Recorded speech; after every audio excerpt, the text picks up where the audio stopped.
কিন্তু বেঁচে থাকতে আর কোনোদিনও দেখা হবে না। তারপর ভাবছ তোমাকে কেন জমি দিয়েছি? কারণ আমার তো কেউ নেই, আমার কি হবে এই জমিটা? তাই তুমি সুখে থেকো, ভালো থেকো। আর আমি এই জমিটা কি করব? আমার তো পৃথিবীতে কেউ নেই, কিচ্ছু নেই, শুধু ছিলে লাস্টে তুমি। তুমি আমার সাথে এমন করলে। যাক, তুমি সুখে থেকো, ভালো থেকো। তবে আমার একটা দাবি তোমার কাছে, আমি তো তোমাকে এই জীবনে পেলাম না, মরণের পরে যেন তুমি আমার হও। কখনো মানা করবে না প্লিজ, মরণের পরে তুমি আমার হবে, কথা দাও। কখনো মানা করবে না প্লিজ, দয়া করে মরণের পরে তুমি আমার হবে। আরেকটা দাবি ছিল তোমার কাছে, যদি কখনো সম্ভব হয় তাহলে পূরণ করো, যদি তোমার সম্ভব হয় তাহলে পূরণ করো। যদি পারো তোমার বাড়ির পাশে আমার কবরটা দিও। কেন বলো তো? যদি কখনো তোমার ছায়া আমার কবরে পড়ে, তাই মরণের পরে আমি শান্তি পাবো। যদি কোনোদিন তোমার ছায়া আমার কবরে পড়ে, অবশ্যই মরণের পরে শান্তি পাবো। যদি পারো আমার কথা তুমি রেখো। হয়তো এই জীবনে আর দেখা হচ্ছে না তোমার সাথে, মরণের পরে কিন্তু আবারও বলছি তুমি আমার, শুধু তুমি আমার, আর কারো না। ভাবছো আমি কোথায় যাব? পৃথিবীটা অনেক বড়, জানো?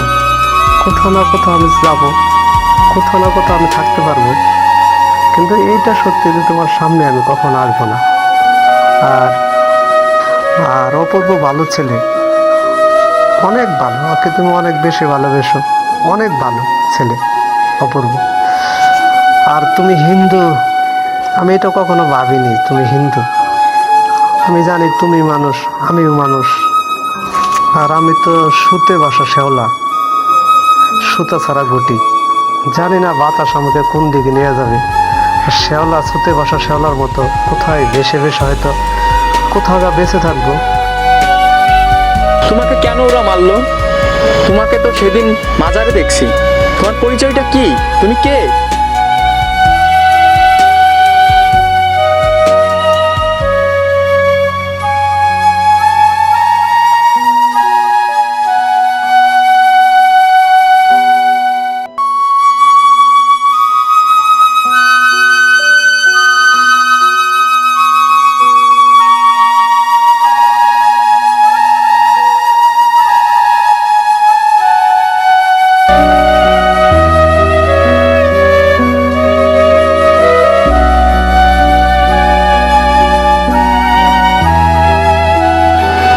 Really very sad.